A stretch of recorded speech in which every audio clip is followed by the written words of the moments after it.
안녕하세요. 우리 수요 강좌 우리 두 번째 시간을 시작하도록 하겠습니다.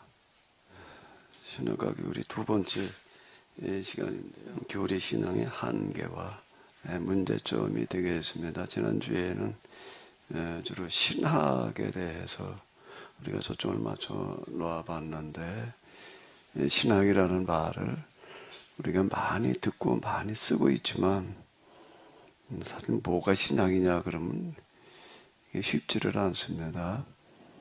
신학은 우리가 신앙생활을 하면서 경험한 거를 다시 한번 정리를 해보게 되면, 경험한 거를 어떻게 하는 거라고요? 확인해 보는 거야. 이게 과연 올바른 경험인가, 이렇게 이해해도 되는가라고 하는 확인 작업이다. 오늘 신학이라고 하는 용어를 작은 범위로는 하나님에 대한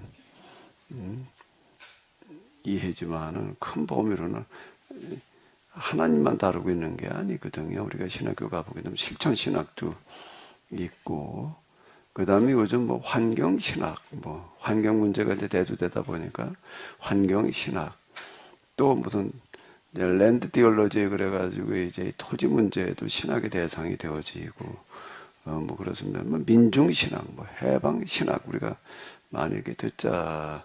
그러니까 신학은 광범위한 용어로도 이렇게 쓰이고 그러는데, 우리가 이제 경험한 바를 다시 한번 확인해보는, 정리해보는 그런 작업이 신학이다라고 이렇게 얘기를 할 수가 있습니다. 그럼 교리는 뭐죠?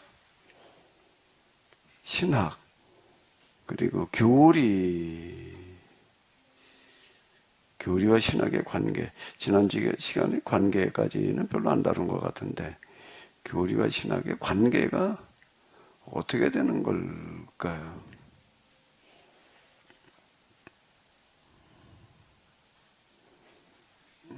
그래서 우리 오정석 목사님. 네. 지난주에 그 강의하신 내용에 준하면, 교리는 행동 지침 내지는 행동 준칙이다. 그래서 성경에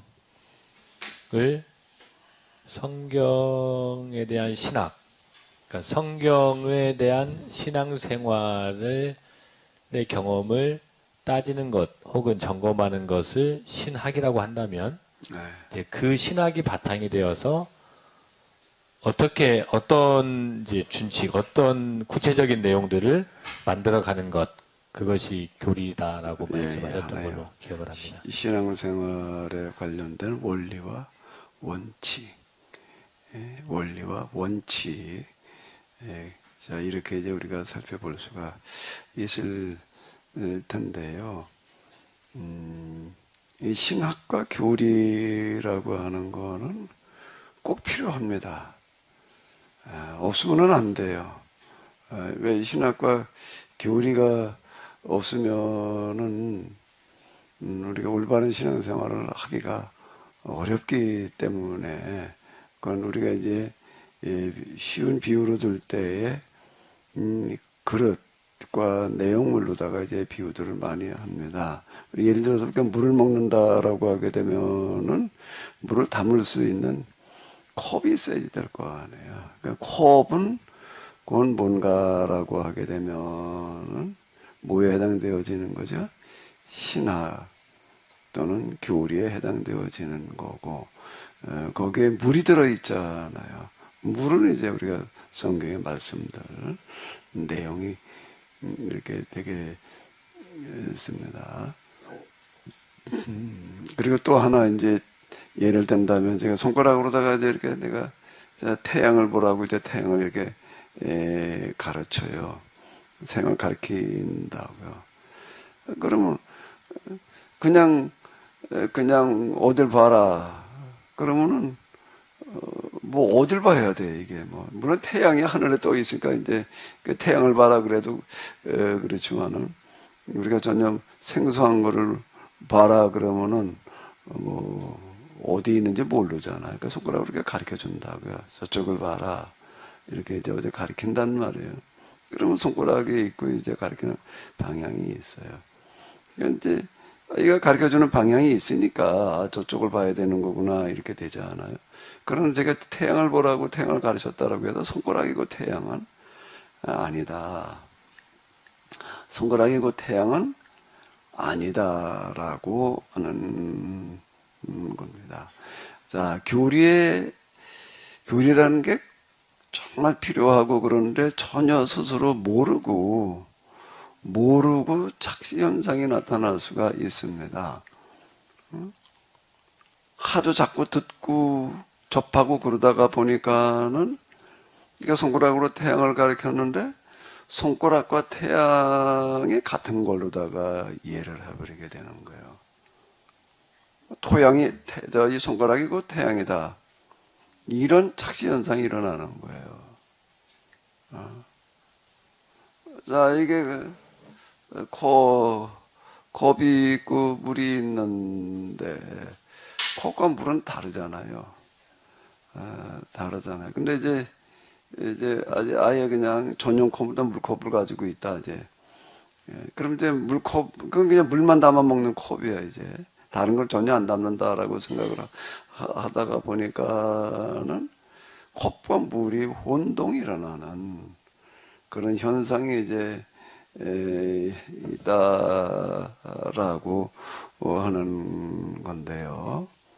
신학 그리고 이 신학이 이제 교리로 넘어갔을 때 교리는 대단히 중요한 역할을 합니다. 예를 들어서 이제 우리가 안식일 교리, 안식일법 이걸 하나 예를 이렇게 들어보자고요.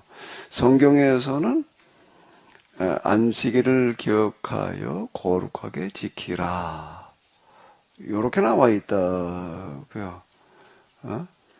이렇게 나와 있고 그랬는데 이제 그러면 신학에서는 무슨 작업을 해야 되는 거죠? 신학에서는 무슨 작업을 하는 거예요? 안식일을 기억하여 거룩하게 지켜라. 기억하고 거룩하게 지킨다는 게 뭘 어떻게 하느냐라고 하는 걸 다루는 거는 어디에 해당되어지는 거죠? 신학에 해당되어지는 거야. 그게 이제 거룩하게 지킨다라고 하는 게 안식일을 기억한다는 게 이런 거다라고 이제 쭉 얘기를 하네. 그 다음에 이제 그 안식일을 지켜. 거룩하게 지키라. 지키려면 뭘 어떻게 해야 될까요? 요렇게 해라. 이게 나와야 될 거 아니에요. 이렇게 하라는 게 나오는 거예요. 그 안식일 날은 거기 이렇게 보게 되면 뭐 민수기에 보게 되면 나무하러 갔던 사람이 있는 그 안식일인데 나무하러 갔던 사람은 어떻게 해야 되느냐? 그 뭐 돌로 쳐 죽여라 이제 그런 얘기가 이렇게 나오는 거예요. 그 이제 안식일 날은 나무 하지 마라, 뭐 일하지 마라. 일하지 말라라고 하는 거는 안식일을 거룩하게 지켜라, 일하지 마라. 그래놓게 되면은 이제 이게 곤란한 거예요. 일이라는 게 도대체 어디까지가 일이에요? 뭐 밥 먹는 것도 일일 수도 있는데 그 밥도 먹지 말아야 된다는 얘기인가? 이제 이거를 구체적으로 다 이제 규정을 해놓는단 말이에요. 이제 안식일날 우리가 해야 될 게 있고 안 해야 될 게 있고 이제 요건 하자, 요건 하지 말자 이렇게 정한단 말이에요. 정하는 거예요. 성경에 그렇게 다 정해져 있는 거는 아니에요. 성경은 하나의 그냥 큰 제가 원론, 제가 늘 얘기하는 바에는 하나의 원론일 뿐이지 강론을 다 얘기를 해주고 있는 거는 아니란 말이에요. 그걸 가지고 이제 강론화 시켜야 될 거 아니에요.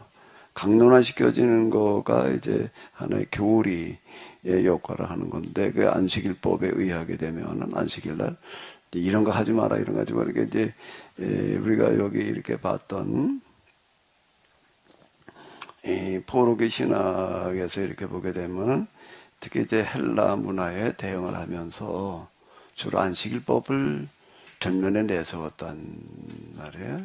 전면에 내세울 때 안식일법에 대한 해석이 안식일 신학이 나오는 거예요. 여기 안식일 신학이 나와요. 안식일 신학이라고 하는 것은 늘 고정된 게 아니라 상황에 따라서 다르게 해석을 할 수 있는 건데, 이때에는 어떻게 안식일법을 해석을 했는가라고 하게 되면은 안식일 날 하라 하지 말라라고 규정해 놓는 것들을 지키게 되면은 안식일법을 지키게 되면은 율법 다 지킨 것과 같다. 이렇게 얘기를 했다고요. 그만큼 안식일법이 중요하다라고 하는 겁니다.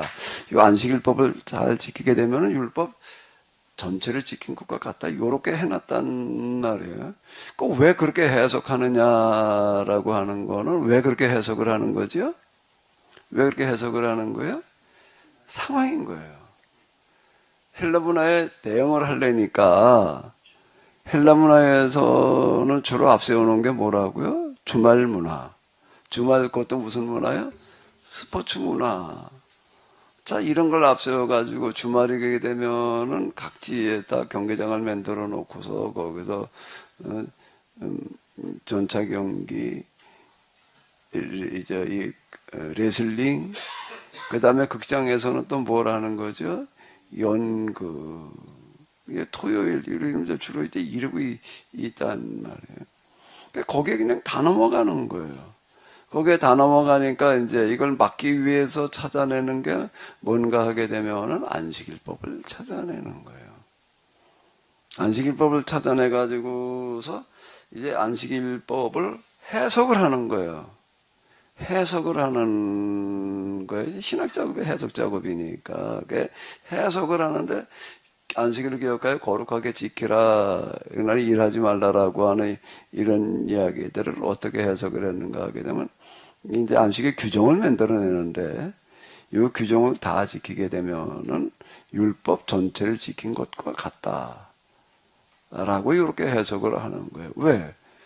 그때 이제 여기 사활이 걸린 문제니까 이제 이렇게 해석을 했다고요. 그리고 결과는 어떻게 됐는가라고 하게 되면은 안식일 규정들 때문에 헬라 문화를 이겨냈다고요. 헬라 문화에 넘어가지 않고 그래도 유일하게 살아남았다. 자, 지중해 세계에서 유일하게 살아남았다라고 이렇게 이제 이야기를 할 수가 있는데, 그럼 이게 이제 대단히 큰 역할을 한 거죠. 이 교리와 이제 신학이 좀 큰 거니까 교리와 신학이라기보다는 신학과 교리 이렇게 아마 좀 얘기를 해야 될 건데, 그러니까 이 신학과 교리라는 거는 우리 신앙생활하는데 꼭 필요한 거예요. 꼭 필요한 건데, 근데 이제 하나 중요한 거는 뭔가라고 하게 되면 어떤 상황에서 어떤 필요성 때문에 어떤 신학, 우리가 해방신학이 한참 풍미했잖아요. 우리나라 때 민중신학 80년대 이제 그쯤 얘기인데, 근데 해방신학도 그렇고 민중신학도 그렇고 특징이 뭘까요? 제3세계 신학인 거예요. 제3세계 신학이라는 건 서양 선진국들 말고 거기서 생겨난 신학이 아니라 제3세계 뒤처진 나라들에서 생겨나는 건데 왜 그런 게 생겼는가 하면 거기엔 주로 이제 뭐가 정치적인 환경이 어땠던 거죠? 주로 군사 독재라든지 어떤 이런 것들이 있던 나라들에게서 이제 이렇게 생겨나는 게 해방 신학 앞에다가 뭔자를 하나 더 붙이면 정치 해방 신학. 이제 그다음에 여성 해방 신학. 또 무슨 해방 신학. 이제 이렇게 이제 또 세분화해서 시켜가지고서 이렇게 나간다는 말이에요. 그러나 아무런 독재 정치 치하에서 신학 작업을 하는 거예요. 신학의 대상은 우리 삶과 관련된 모든 분야가 다 신학의 대상이 될 수가 있는데 이럴 때에 있어서 우리가 크리스찬들이 어떻게 대처해야 되느냐라는 그런 문제와 필요성 때문에 등장을 한 거가 해방신학이 이렇게 된 거고 우리나라에서는 같은 부류인데 우리나라는 그걸 뭐라고 부르는가? 민중신학이라고 하는 게 주로 이제 오 목사님이 기장이죠. 몇 년도에 신학교 다녔어요? 그럼 그때 조금 지나갔을 때 끝물 마이크를 가지고 얘기를 하셔야 돼요. 그렇죠. 거의 끝물 쪽으로 이제 그래서 이제 민중신학의 끝을 어느 시점으로 봐야 하는가라는 것도 좀 생각을 해봐야 되겠지만, 그래서 이제 예를 들어서 교회 현장 혹은 목회 현장이라는 것이 기준이 그나마 좀 하나를 삼는다면, 그 이후에 97년, 98년 이때쯤부터 이제 민중교회가 많이 흔들리는 상황이었었죠.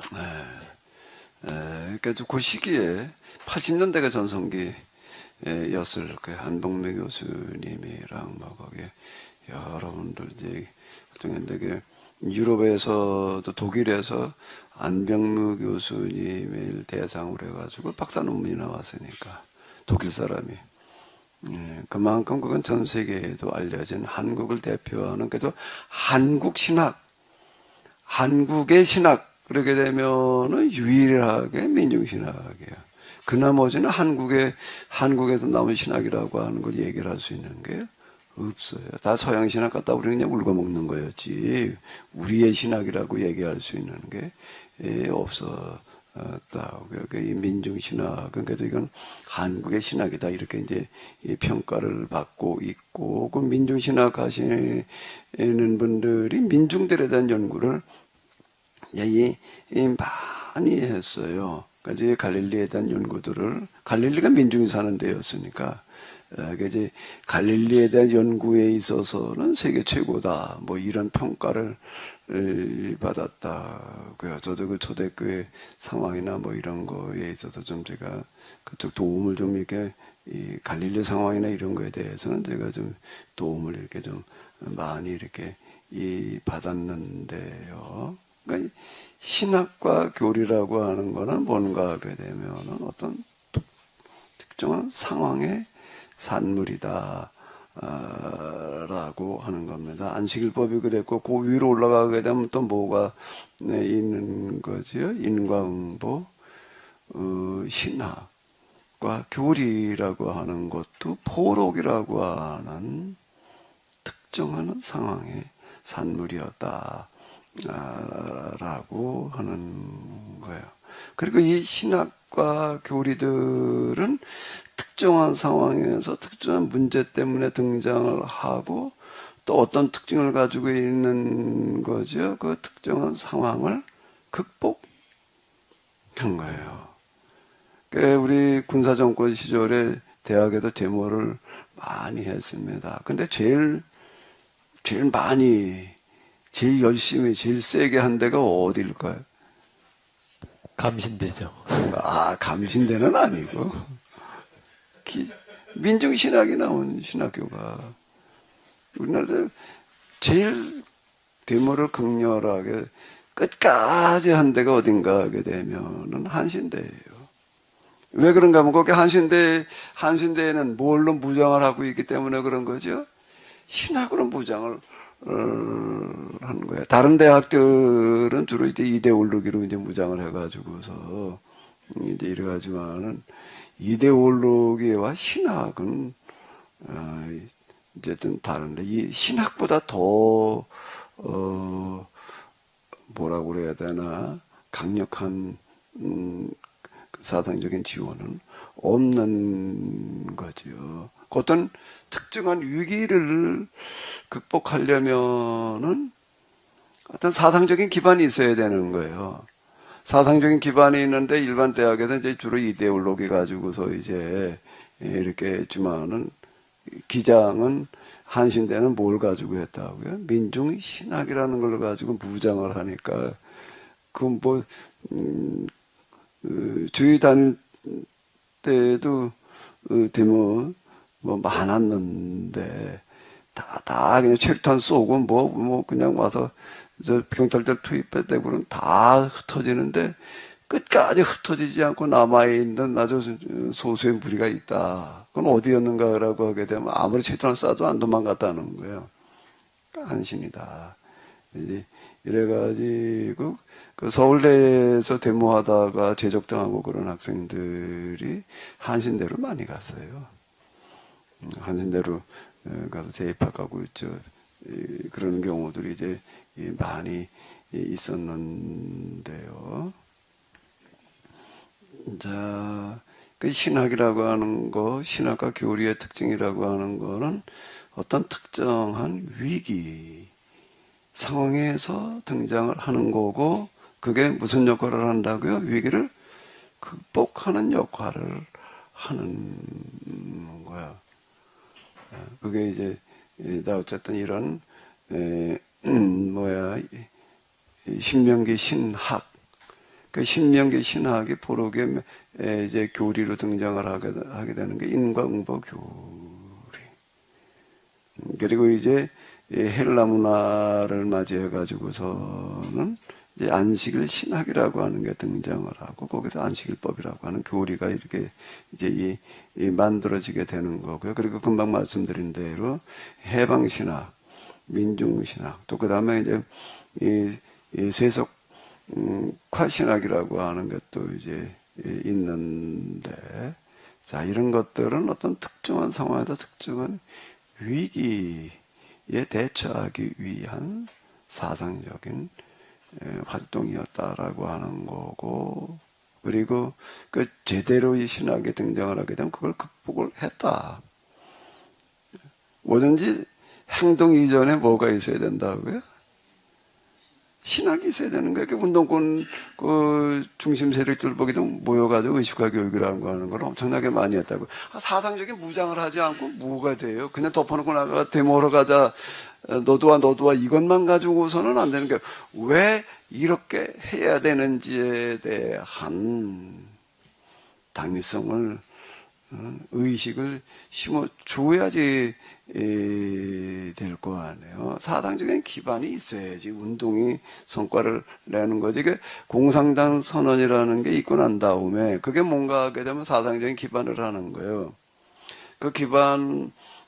그 사상을 기반으로 그 다음에 뭔가 하면 공산주의 혁명이 일어나는 거예요. 그 소비에트 혁명이라는 게 레닌의 이 혁명이 소련에서 1907년 일어나는 거가 그런 거거든요. 그러니까 공산주의 사상이라고 하는 그 막스의 공산당 선언이라고 하는 사상을 기초를 해서 막스 그 다음에 누구로 이어지는 거예요?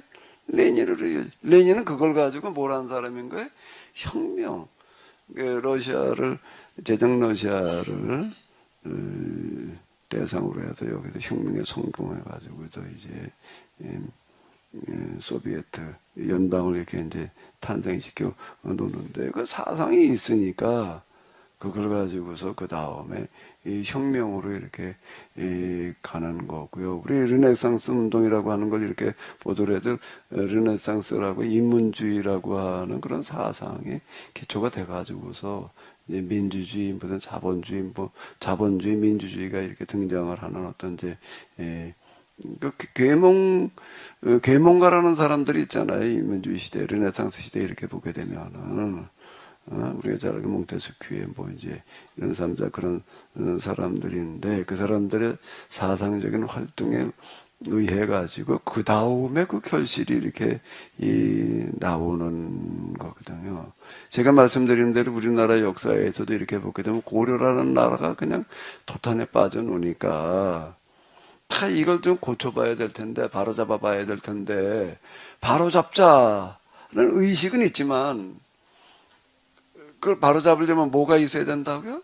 사상적인 기반이 있어야 되는 거야. 그러니까 우리가 뭘 가지고 이걸 바로 잡을 거냐라는 거를 고민하던 사람들을 뭐라고 부른다고요? 신진사대부라고 부르는 거예요. 그러니까 이미 했던 얘기지만 이제 다시 한번 이건 계속 반복해야지 이게 정리가 되지. 한번 들었다고 정리가 되는 게. 이걸 물론 이쪽 분야에 다 알고 있는 사람들은 한번 들어도 되지만은 대부분 그렇지 않기 때문에 또 이제 반복을 하는데 그 사람들은 뭐라고 부른다고요? 신진사대부. 그러니까 어디서 이걸 찾을 거냐라고 그러다가 찾아낸 게 뭐라고요? 중국에도 등장한 성리학이라고 하는 거를 보고서 성리학은 유학하고는 달라요.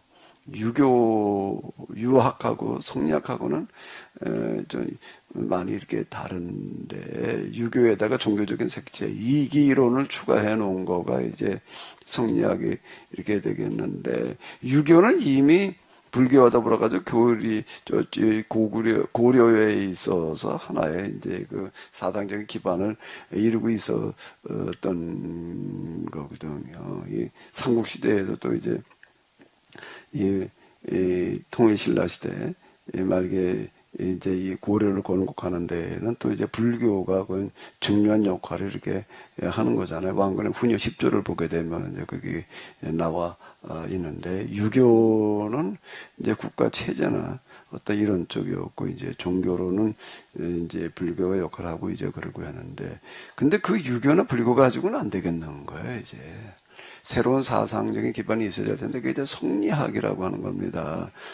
우리는 조선은 유교 국가였다 이렇게 생각을 하는데 유교가 아니라 성리학 국가지 좀 많이 이렇게 다릅니다. 그걸 가지고 구체적으로다가 청사진을 제시해 놓는 사람이 이제 정도전이 되게 되는 거고요. 자, 그리고 이제 조선이 이제 건국이 된다고요. 성리학을 기반으로. 그 조선은 성리학 국가였다. 성리학 국가였다. 이렇게 얘기를 할 수가 있어요. 그런데 이제 조선에서 이걸 가지고서 그 성리학 국가의 만개된 거가 뭔가라고 하게 되면은 정조전의 꿈이 만개한 거는 세종에 와가지고서 그게 이제 가능해졌대요. 세종이 그 사람의 개인적인 역량은 이것만 가지고 된 거는 아니에요. 사상적인 기반이 있어야 되는 건데 그게 뭔가 하면 이제 이 신진사대부들이 놓은 기초가 돼서 그게 세종 때 와가지고서 그게 가능해졌던 거지. 세종이라는 사람이 성군여가지고 막 한글을 만들고 뭘 어떡하고 뭐 그 신진사대부들이 받아들인 성리학이라고 하는 거는 뭔가라고 하게 되면은 이 민초들의 문제를 해결하자라는 데 초점에 맞춰져 있는 거거든요. 그러니까 한글을 만들어내는 정신도 거기에 들어있는 거지. 그냥 세종이라는 개인을 대상으로만 가지고서는 그거는 이제 설명이 잘 안 되는 부분들이 이렇게 있는 거죠. 어쨌든 나라가 건국돼가지고도 막 굴러가다가 이제 이 쿠데타 때문에 이제 이걸 망치는 거예요. 쿠데타가 망치는 이유는 뭔가 하게 되면 거기에 이제 쿠데타 공신들에게 특혜를 줘야 되니까 이제 이게 기반이 흔들리는 거고 그 다음에 관리를 뽑는데 그 이전에는 세습이었어요. 고려에서는 세습. 아버지가 가지고 있던 직책을 자식이 그냥 물려받는 식이었단 말이에요. 이것 때문에 이제 안 된단 말이에요. 그래가지고 이제 과거제로 다 공평하게 누구나가 관리가 되게 하자. 이 취지는 너무 좋지요. 취지는 너무 좋아요. 근데 문제는 또 뭐가 문제가 되나? 이 학연이 문제가 되는 거예요. 뭐가 문제가 됐다고요? 학연이라고 하는 건 이거는 나라를 들어먹는 거예요. 그건 망국병이라고요. 망국병인 거예요. 주로 이제 유력한 스승 밑에서 이제 제자가 배출돼 가지고 이제 종교에 이제 이렇게 과거에 급제를 한단 말이에요. 그 선생이 이제 하나 학파를 이루게 되고 그때 서원이라는 게 이제 등장을 하는 거야. 서원이 일종의 이제 지방 학교 같은 역할을 하게 되는데 그 서원에서 이제 여러 제자들을 키워가지고서 과거 급제가 되니까 그 서원에서 서원 출신들은 서로 저들끼리 모이는 거예요. 뭉치는. 요런 식이 되면 과거제가 이게 또 어떻게 되는가 하게 되면 세습제를 해결하자라고 등장을 했는데 그 긍정적인 부분이 많죠. 근데 긍정적인 부분은 사라져버리고 뭐만 남는 거예요? 부정적인 부분만 남아가지고 사색 당파 뭐 어쩌고 저쩌고 이제 이게 등장을 해버린 게 훈구 세력들끼리 또는 이제 학연들끼리 이렇게 뭉쳐놓는 이런 식이 이렇게 돼버리니까 또 이게 또 이제 서로 정계에 등장을 해가지고서 국가 이익이 국가가 우선이 아니라 자기 이제 이 학파, 계파 이익이 우선시되다가 보니까 이제 이게 나라가 또 이제 망조가 들어 가는 거예요. 이게 성리학을 기반으로 해가지고서 관리들을 배출하고 거기까지는 그 좋은 점으로만 간다라고 하게 되면 더 문제가 없는데, 요게 이제 문제가 돼가지고서 임진난 병자호란때 속수무책이 돼버리고 마는 거야. 그러니까 야 이거 안 되겠다. 이거 안 되겠다. 또 뜯어 고쳐보자. 꼭 그런 사람이 나온다고요. 뜯어 고쳐보자 그런 사람들이 나와요. 이걸 뭘 가지고 뜯어 고쳐야 되냐? 그 뜯어 고치는데 그냥 뜯어 고치자 이것만 가지고는 안 되고 뭐가 있어야 된다고요? 항상요? 사상적인 기반이 있어야 되는 거예요. 이 사상적 기반은 뭘 가지고 이걸 뜯어 고칠 거냐는 걸 찾다가 보니까 또 중국에도 찾아왔어요. 뭘 찾아왔죠? 성경인 거예요. 중국에서 한문으로 번역된 성경을 갖다 읽어보니까는 이거다. 이걸 가지고 뜯어 고쳐보자. 이게 기독교가 접목이 되어지는 일이 일어나는 건데, 이 사람들이 이걸 갖다 이제 많이 연구를 했는데, 주로 뭘 많이 연구를 하는가 하면 토지제도를 연구를 많이 해요. 성경에 토지제도가 많이 나오잖아요. 토지에 관한 이야기가 많은 게 율법에 들어있는 토지제도를 갖다 연구를 하고, 이제 그러면서, 이 성리학이라고 하는 것은 위기에 대해서 아무런 역할을 못했다. 임진난을 봐도 그렇고 병자호란을 봐도 그렇고 임진난은 그렇다 치더라도 이놈의 징비록이라고 하는 데에서는 유성룡이 쓴 징비록은 뭘 썼는가라고 하게 되면 다시는 이런 군단을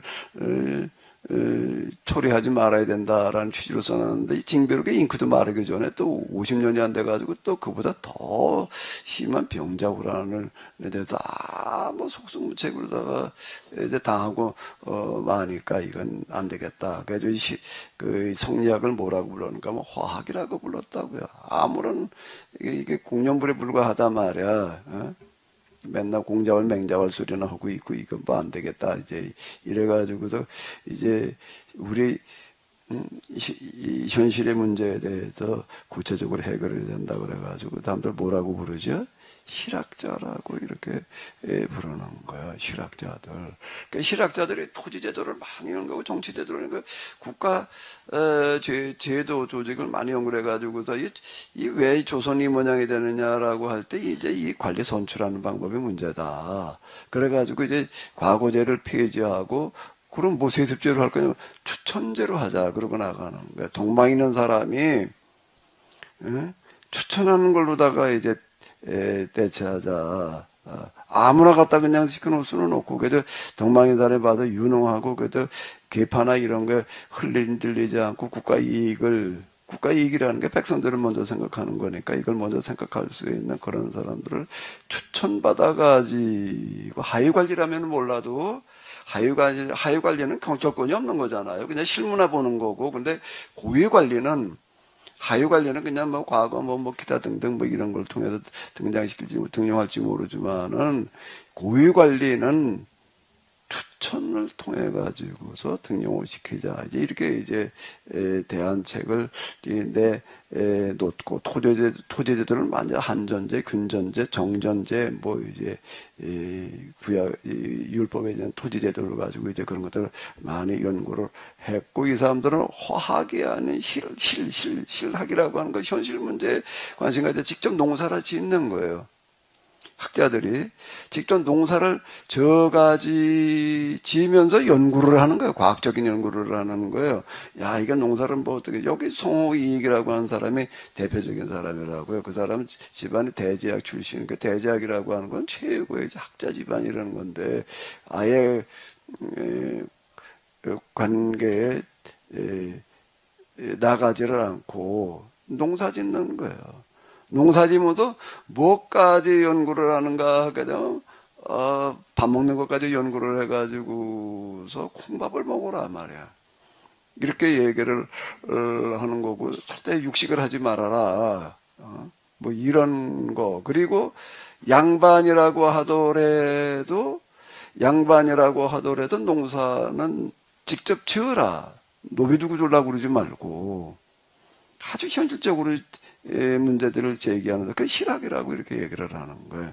실학자. 그리고 이제 땅이라고 하는 거 한존재, 균존재, 정존재 이래가지고 어떻게 이거는 땅이라고 하는 것은 물론 성리학에도 정조전도 이제 그렇게 땅은 반드시 농사 질 사람만 가져야 된다 이렇게 얘기를 했지만 이런 쿠데타 때문에 이제 이게 다 무너져 버리고 대지주가 등장을 해버렸는데 한 가정에 땅이 몇 평이나 있어야지 과연 먹고 살 수가 있느냐. 그리고 세금을 얼마를 내야 되느냐.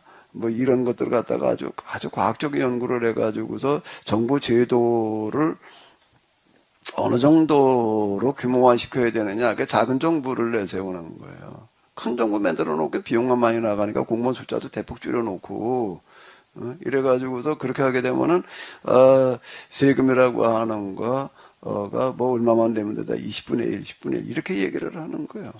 그 정도를 내게 되게 되면은 이게 가능해진다. 이렇게 연구들을 했던 사람들 실학자. 그걸 가지고서 이제 영조도 그거를 좋게 받아들였고 정조는 아예 그걸 가지고 나라 자체를 바꿔놓으려고 시도를 했던. 그러니까 이제 정조라는 사람이 그런 거고, 근데 서울 가지고서는 안 되겠으니까 아예 그냥 수원 오다가 수도를 옮겨가지고 서울에는 그 기득권 세력들이 자리 잡고 있어가지고 거기서 어떻게 해볼 수가 없다. 이렇게 수원으로 옮겨가지고 한번 개혁을 해보자라고 이렇게 얘기했던 사람이고요. 근데 또 그게 이제 이번엔 뭐에 넘어가, 뭐 때문에 안 되는 거면 세조 정치 때문에 안 되는 거지. 안동김 씨가 말아먹은 거예요. 여기 안동김 씨가 없지. 안동김 씨가 말아먹었다가 뭐 풍양조 씨 뭐 이런 사람들이 이제 이렇게 그걸 말아먹은 거야. 근데 수원 화성 가서 보게 되면 참 이때 이게 좀 먹혀 들어갔더라면 우리가 일본보다 훨씬 앞서갔을 텐데 여기서 기회를 놓쳤다. 그리고 나라가 또 이제 그다음 망초로 들어가는 거예요. 이제 망조로 들어가가지고 저 조선 말기를 해가지고서 이게 뭐 나라가 이제 뭐 이제 아무리 힘이 없어지는 이제 외세 먹잇감이 돼버리는 이런 상황이 맞으니까 참 이게 뭐 도대체가 이게 우린 그저 명성황후 시해 사건을 보게 되면 참 창피한 게 깡패 맨 놈한테 그래 저 왕비가 살해당했다라는 것 자체가 그만큼 방비가 없었다는 얘기예요. 고종을 지켜준 시위대가 없어가 시위병이 없어가지고서 거기 이렇게 보게 되면 누구지 그 사람 거죠? 홀버트가 권총 차고도 세종이 고종이 자는 방 밖에서 혼자 지켰단 말이야. 참 이 꼴이 되는 거야 이 꼴이. 그러니까 여기서 또 이제 우국지사가 나와요. 야 이거 안 되겠다 또 고쳐보자 바로 잡아보자. 그런 사람들은 뭐라고 부르죠? 그런 사람들 뭐라고 부르나? 개화파. 그러니까 이제 고려 말기부터 올라가게 되면은 뭔가 신진사대부. 그 다음에는 뭐라고요? 병정호란 이후에 등장하는 실학파. 그 다음에 또 뭐라고요? 개화파라는 게, 이 개화파는 실학파의 연장선상이에요. 계보도 이렇게 연결되어 있어요. 연결되어 있고, 이 사람들은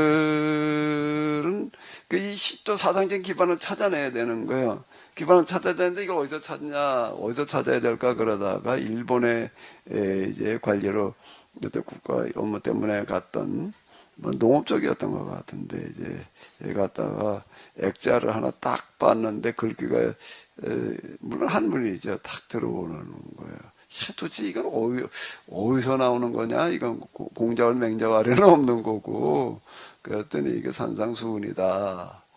이래가지고 귀국을 하지 않고 거기서 계속 이제 이 공부를 했다라고 이수정이라는 사람이 있는데, 이 사람이 이제 이 나라를 바로잡는 거는 바로 이 성경이 된다. 이제 신학자들도 성경이었지만은요, 그건 구교였고, 여기 이제 신교, 개신교 신학을 통해 가지고서 이 나라를 바로잡자. 이제 이렇게 되는 거예요. 거기다 이제 마가복음을 번역을 해놓고, 우리나라 그 구한말 일제 또는 대한민국 건국대에는 그 어간에 이렇게 보게 되면은 지도자들이 거의 다 개신교인이에요. 가톨릭은 안 준 건 빼놓고는 없어요.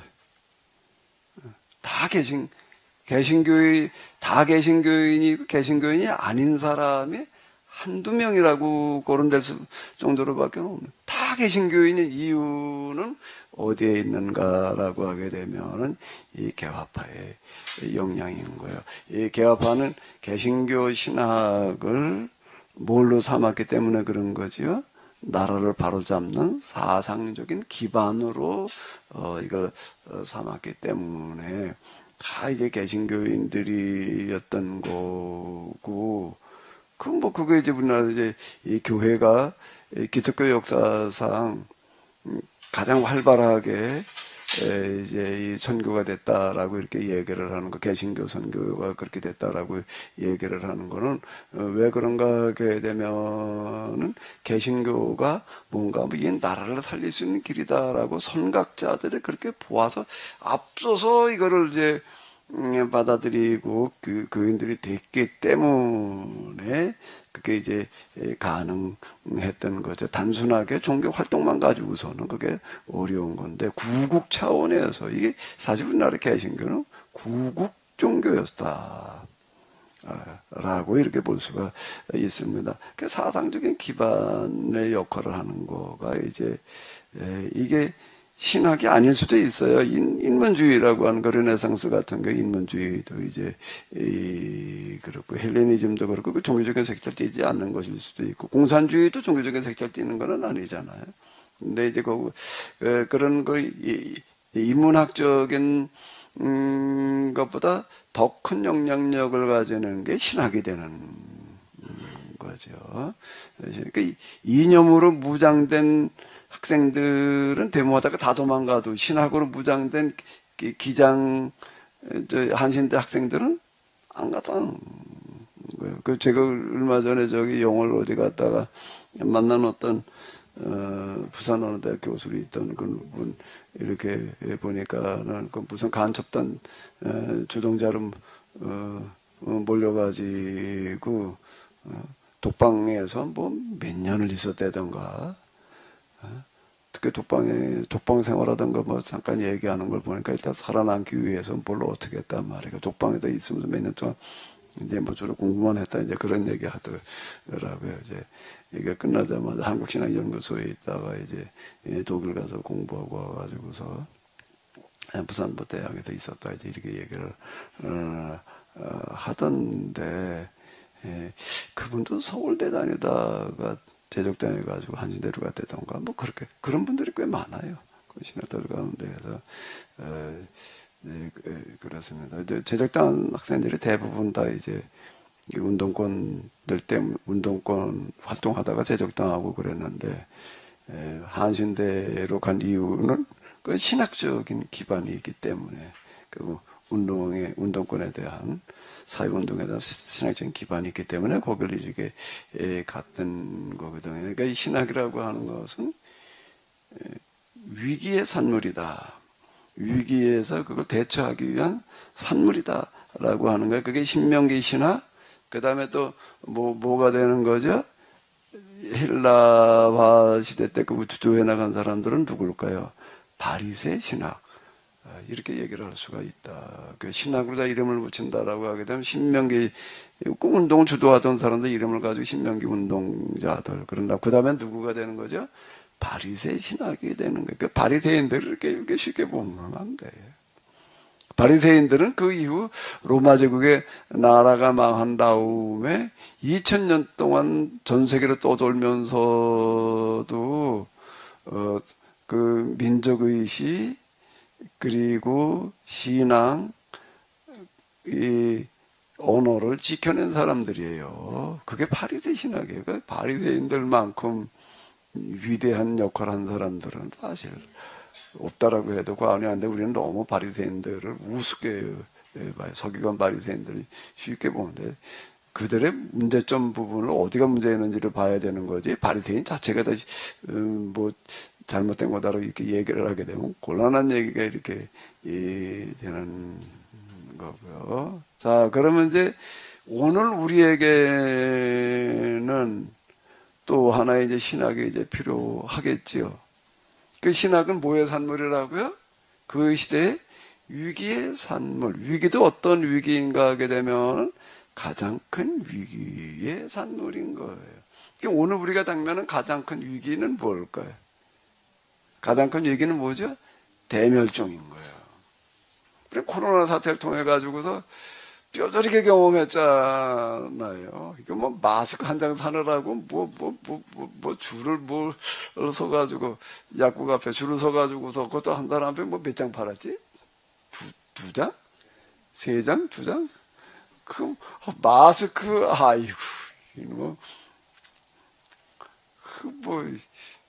그런 경험을 우리가 하고 뭐 전 세계가 다 그냥 아주 그냥 팬데믹이라는 단어가 나왔으니까 아주 공포에 떨게 하고 다 마비가 돼버리는 약간 좀 나왔지 않나? 벗어난 게 아니에요. 지금 이제 이 코로나와는 비교될 수 없는 또 하나의 이제 위기가 지금 이제 오고 있는 중이지 절대 벗어나는 게 아니야. 이거는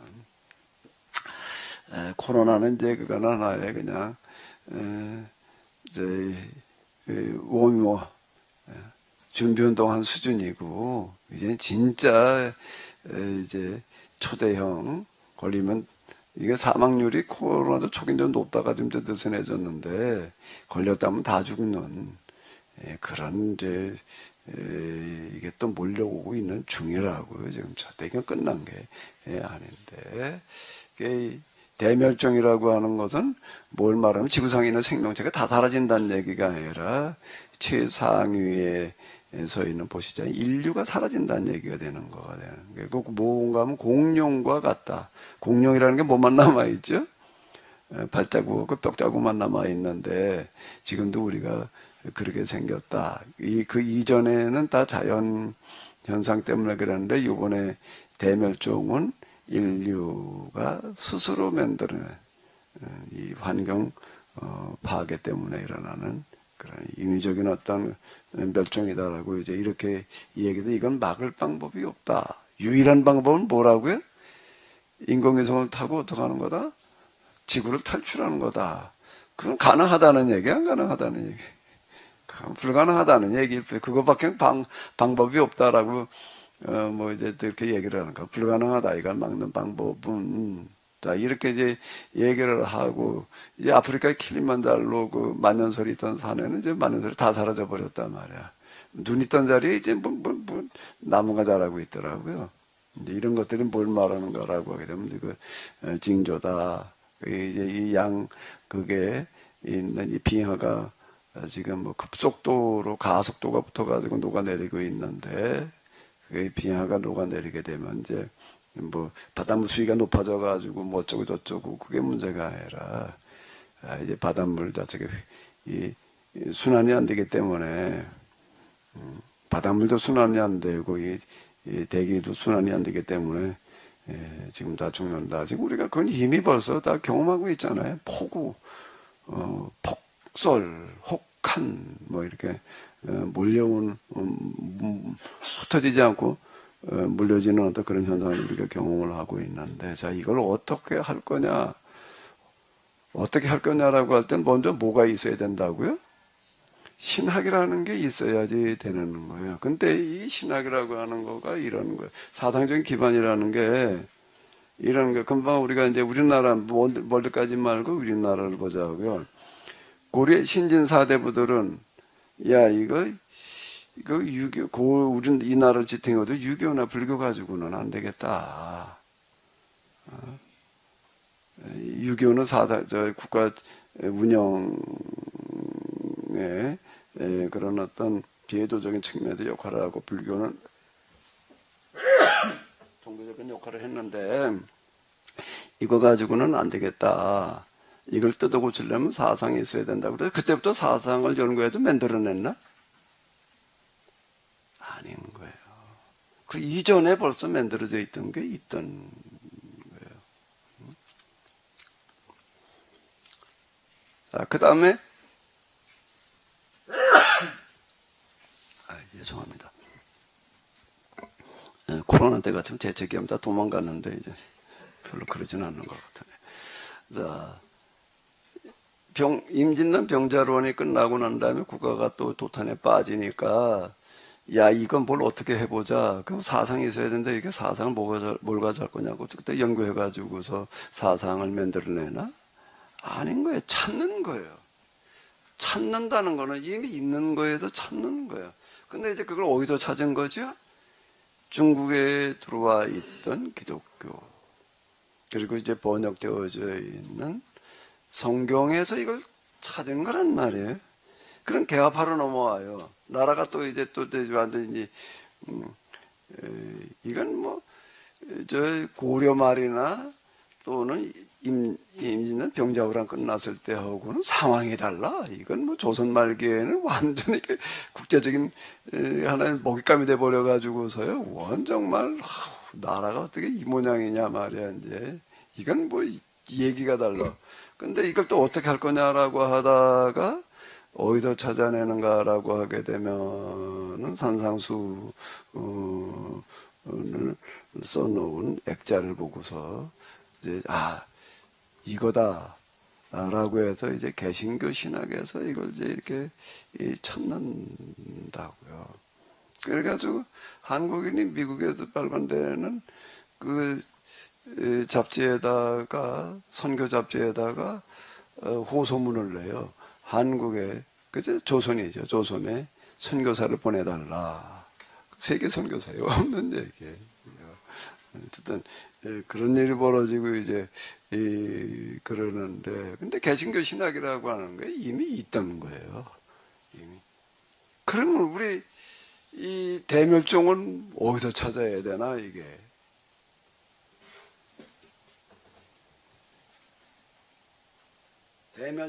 대멸종이라고 하는 건 인류 역사상 맞은 가장 큰 위기래. 인류가 다 사라지게 생겼으니까 이건 어디서 찾아야 되지?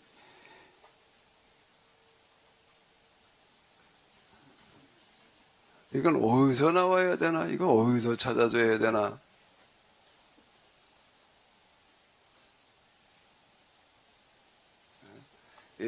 대멸종이라고 하는 어떤 이런 부분들에 대한 위기는 뭘 가지고 극복을 해야 되는 거지요? 이거는요. 일단 이 사상의 특징은 어떤 특징이어야 되는가 하게 되면은 인류 역사에서 등장한 모든 사상, 인문학, 종교, 종교도 넓은 범위에서 인문학에 들어가니까 자, 이걸 어떻게 해야 되는 거예요? 다 종합해야지 되는 거예요. 어느 국지적인 것 가지고 이제 해결될 수 있는 게 인류 역사에서 등장했던 모든 사상들을 갖다가 다 총집결시켜야 되는 거예요. 이거는 세계화 시대 뭐 어쩌고 저쩌고 뭐 이제 그리고 지금 이게 워낙 지금 우리가 당면했던 고려 말 뭐 신진사 대보고 우리나라에 국한되어지는 거예요.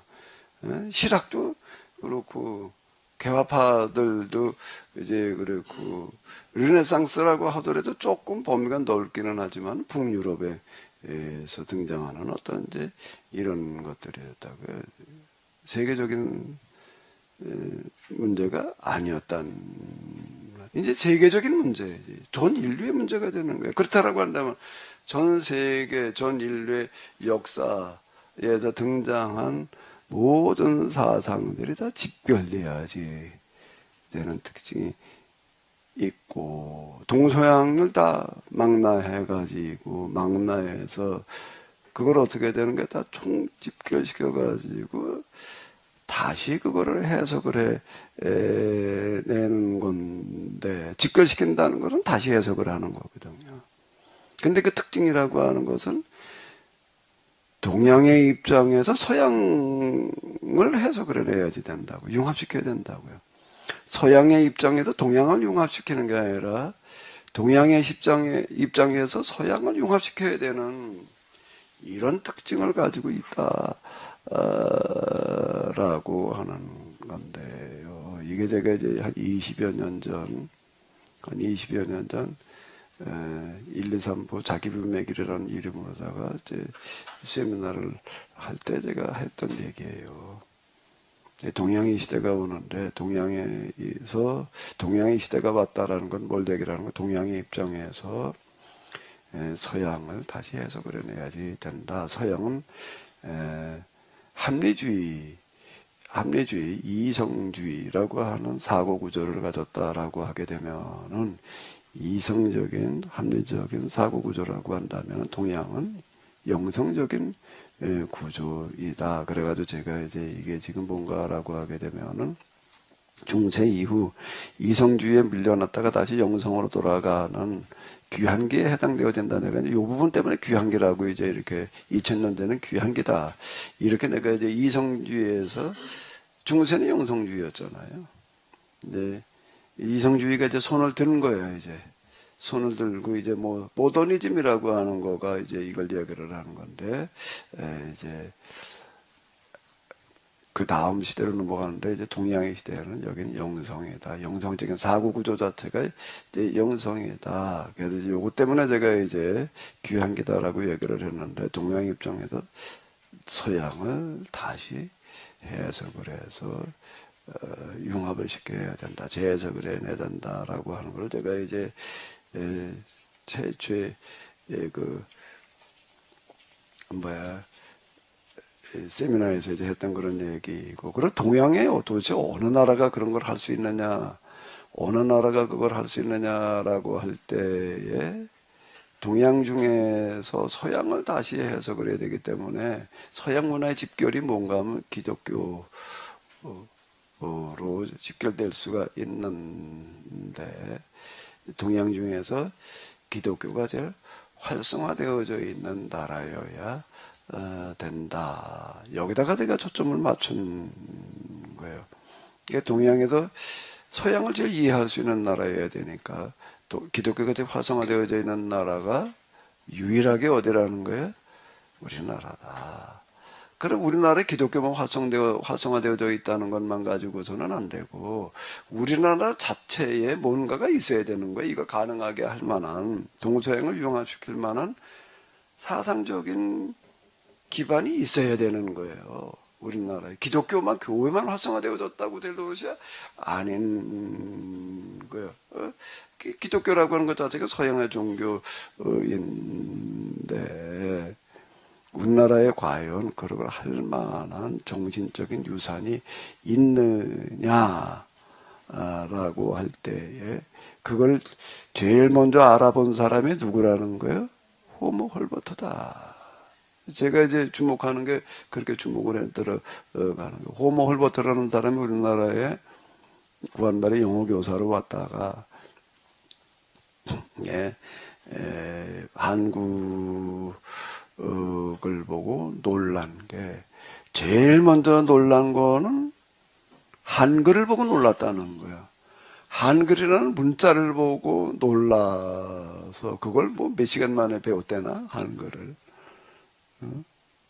한글을 놓고 보니까는 도대체가 이런 문자를 만들어가지고 쓴다는 거에 놀랐다는.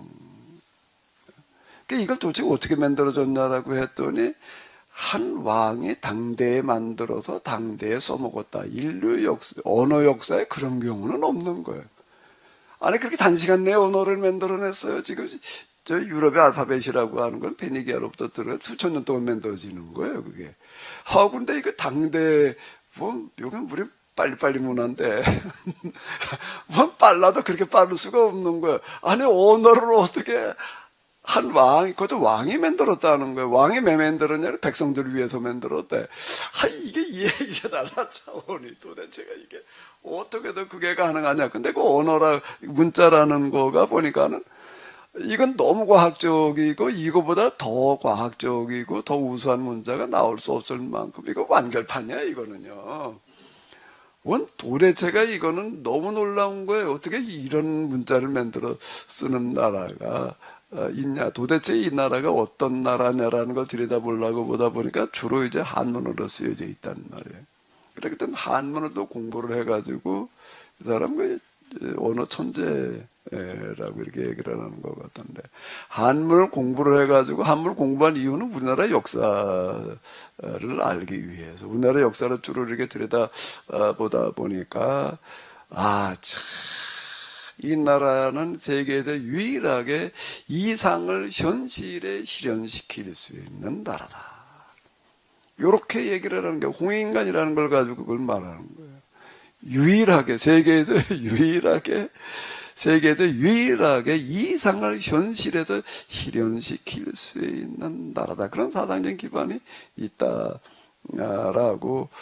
하는 거고요. 그리고 이 사람들은 복음을 위해서 준비된 나라다. 아직 그때까지는 그 사람 처음에 영어 교사를 오고 그럴 때 이제 교회가 막 들어오려고 그런 시점인데, 복음을 위해서 준비된 나라다라고 이렇게 얘기를 하는 게 성경에서 얘기한 정신과 너무 유사한 그런 정신 문화를 가지고 있다. 이렇게 얘기를 했다라고 하는 건데요. 그 제가 이제 우리 정서롭은 우리 역사를 이제 쓰면서 호모홀보테 주목한 이유는 바로 요게 뭘 얘기를 하는가 하게 되면 2000년대 포스트 모더니즘 시대에 우리가 한국이 해낼 수 있다라고 하는 그런 가능성을 이제 타진한 거다라고 이렇게 봐서, 우리나라 이제 고조선의 이 빗살무늬 토기라든지 비평 동검 이런 걸 통해 가지고, 그리고 이제 거기에 이 고대 거기 등뼈에 새겨진 그런 문자 이렇게 보게 되면 우리나라가 본래 민족의 이름이 뭐였다는 거예요? 사람이었다. 나라 이름이 조선이라는 게 빛이었다. 계몽이었다. 세상 어느 나라 어느 민족에서도요, 민족의 이름이 사람인 그런 데는 없는 거예요. 우리 역사를 너무 무시하고 그냥 모르고 그러고 이런데, 제가 그걸 얘기한 이유는 뭔가 하게 되면 우리가 그걸 해낼 수 있는 나라다. 그리고 한 20여 년이 이제 흘러서 이제 지금쯤 와가지고 이렇게 어느 날 코로나가 오고 뭐 어쩌고 저쩌고 해가지고서 이렇게 보니까, 그러니까 20년 세미나라고 하는 거가, 나는 그 세미나를 그냥 한 거지 무슨 특별한 목적을 가지고 한 거는 아니에요. 성경이 이렇게 해석되어지니까 그냥 이렇게 성경만 해석한 게 역사 뭐 기타 등등 역사 뭐 헤브라이즘의 길을 묻다 뭐 이런 거, 지난번 포로기 신학도 이제 이번에 이제 하고 이제 이러고 했는데, 어느 날 돌이켜 놓고 보니까 내가 너무 놀란 게, 야, 이게 대멸종을 위한 준비였구나. 대멸종을 위한 준비였구나. 그 케노시스 신학이라고 하는 거가, 뭔가 하게 되면 대멸종을 대비한 신학이다. 하차, 이렇게 이게 보이더라고요. 제가 이런 걸 한다고 생각한 건 아닌데, 이렇게 큰 무슨 생각을 가지고 계획을 가지고 그런 거하고는 전혀 상관이 없는데, 어떻게 하다 보니까 여기까지 왔는데요.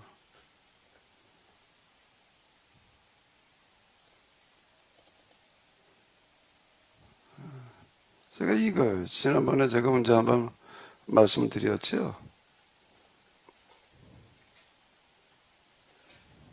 이게 제가 이제 제게 주어졌던 그런 말씀들을 갖다가 내가 이렇게 좀 정리를 하는 게 이건데, 그 케네시 우리 개혁 공동체 운동이 바로 이런 건데요. 자, 이게 이거였단 말이야. 이 부분들이 이런 얘기인데, 그동안 저희가 세미나를 하고 세미나만 한 게 아니에요. 또 뭘 한번 해보려고 뭘 도전했다 일들이 참 많습니다. 이걸 쉬어보니까는요, 도전했던 거가 아마 한 10대뿐이 넘어. 여기 지금 기록 안 된 것들도 좀 있는데,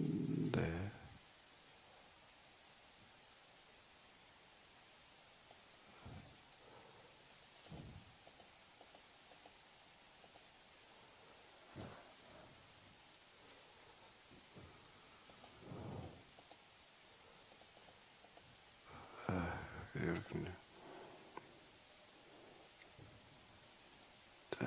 뭐 이거저거 해보려고 그냥 흉내만 내다 많은 것들이 이제 많이 있는데요. 어느 날 이제 저에게 와닿는 것도 이런 거였는데, 이런 말씀들이 이제 저에게 주어졌던 또 그런 말씀들이 이거가 뭔가 하게 되면 대멸종을 위한 준비였고 신학이었다, 이렇게 보이더라고요.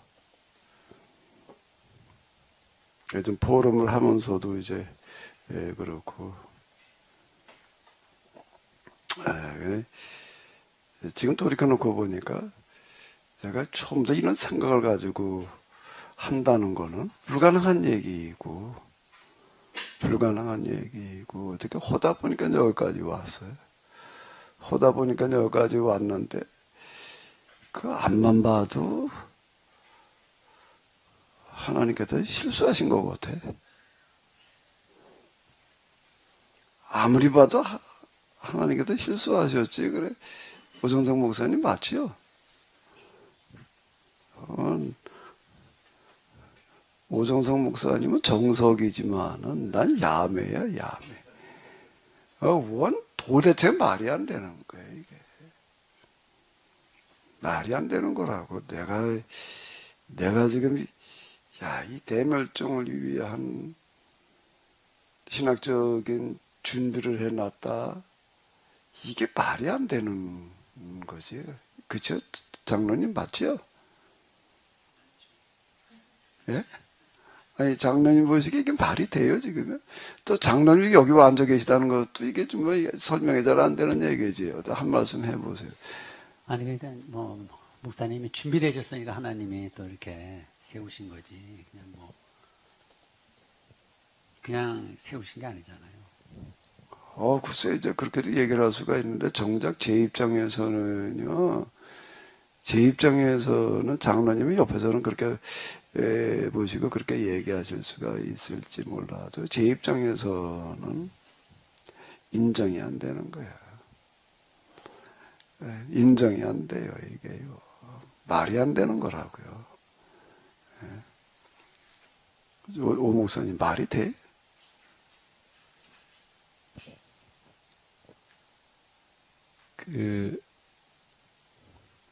그것을 판단하고 대답하기에는 뭐 제 영역이 당연히 아닌 거라고 생각하고요. 뒤늦지만 이 키노시스를 통해서 대멸종에 대비하는 이러한 곳에 그나마 아주 조금 눈이라도 좀 깜빡이고 와서 이렇게 계약 공동체에 더듬거리지만 와서 함께 할 수 있다는 것을 저는 제 개인적으로는 굉장히 감사하게 생각을 하고 있고, 언젠가였나요? 무슨 세미나였나요? 아니면 주일 예배였나요? 기도회 관련해서 이야기하실 때에, 제 기억에는 아마 우리 사모님하고 목사님하고 티키타카 내용 중에 하나였던 것 같은데, 맨 마지막에 하신 말씀이 하나님은 아마 그러실 거다. 네가 다 했다. 그래서 사람 100%, 하나님 100% 이런 말씀을 하셨던 게 지금 목사님 말씀 중에 떠오르는데요. 그런 거 아닐까? 예, 그렇게 생각을 합니다. 예, 어쨌든 제가 뭘 어떻게 하다가 보니까 영성부터 그 영성이라는 하나의 분야만도 접근해서 그 정리하기가 평생 걸려야 되는 작업이에요. 그 어려운 작업이라고. 그 우리나라 역사도 또 물론 이제 정신문화 쪽에다 초점 맞춰 놓기는 했지만은 또 이런 것들도 그렇고 무슨 뭐 다방면으로 내가 이제 어떻게 얘기를 하잖아요. 특히 역사 해석을 하잖아요. 내가 역사 해석을 하는 것들은 흐름을 해석을 하는 거지. 다 구체적인 것에 들어가서 하는 거는 아니에요. 흐름. 내가 중요시하는 건 흐름이란 말이에요. 신학으로 들어와 가지고서도 내가 어느 신학에서도 지금 다 뭐 성서신학 무슨 뭐그런 성서신학 그 평생 씨름하는 어떤 이런 것들이잖아요. 나는 완전 통합신학이야 이게. 뭐 다 가서 이제 뒤적거리고 있단 말이에요. 제대로 하지 못하지. 그러니까 이제 야매인데. 야매니까 또 이렇게 하려고 그러지. 이게 정석이면 이렇게 할 생각을 못해요, 사실. 어떻게 하다 보니까 이제, 이렇게 제가 늘 말씀드리는 대로 난 성경 해석하려고 그러지 않았어요. 그래도 내 나름대로 관심 가졌던 게 교회사인데 내가 내 관련 분야도 아닌데 내가 무슨 성경을 해석하겠다고 그러냐. 이거 하려고 그랬던 게 아니라고요. 근데 어떻게 하다가 성경에다 손을 대가지고서는 이제 뭐 여기까지 읽고 왔단 말이에요. 이게 하나님께서 하신 일이다라고 이제 이렇게 생각을 하는데요. 지금 저희가 지금 하고 있는 게 제가 이제 제가 얘기하는 이런 사상적인 그 통찰력은 포르기 신학에서 나오는 거예요. 포르기 신학에서 얘기하려고 하는 거는 뭔가라고 하게 되면 여기서 이제 율법서가 오늘의 형태로다가 편집이 되어지고 그러면서 율법의 최고의 지혜이다. 이렇게 얘기를 하면서 이 계약 공동체가 계약법을 지키는 공동체인데 어떻게 하느냐에 따라서 세계 역사와 운명이 결정되어진다. 이게 신명기 신학이거든요. 그게 역사 해석이고 그 역사는 하나님께서 주관하신다. 그러니까 제가 세계 역사를 해석을 하는 거는 예언자들이 특히 신명기 역사가들이 해석하던 그런 사관으로 제가 해석을 하면서 그 흐름을 말하는 거거든요.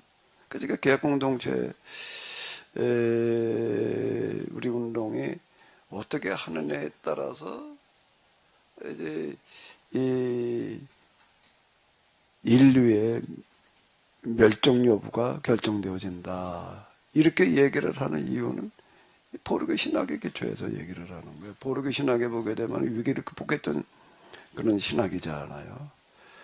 대위기를 극복했던 그런 이야기들이 여기 들어있고, 예, 그러는데, 오늘 우리가 여기에 통찰력을 얻어서, 우리가 이제 오늘 우리가 해야 될 그런 일들이 있다라고 이제 이렇게 얘기를 하는 건데요.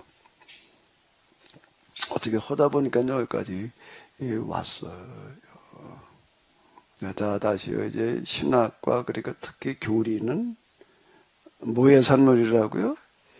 위기 상황의 산물이면서 그 역할은 뭐라고요? 위기 상황을 극복하는 뭘 하는 거라고요? 사상적인 신학적인 기반을 제공해 주는 거예요. 근데 어떻게 하다 보니까 이제 여기까지 왔어요. 그래서 이거 그냥 케노시스 신학 이제 우리가 막 이렇게 좀 이름을 지어야지 될 거 같은데 신학이고 이제 그다음에 교리가 나와야 되지. 교리는 이제 그렇게 계약 공동체 수칙의 교리예요. 그게 교리예요. 신학은 내가 그동안 해석한 거고 이제 우리가 이걸 이렇게 하자라고 얘기하는 부분이 교리에 해당되어지는 거죠. 자, 시간이 또 됐죠? 좀 쉬었다가 하도록 하겠습니다. 10시 30분에 시작하도록 하겠습니다.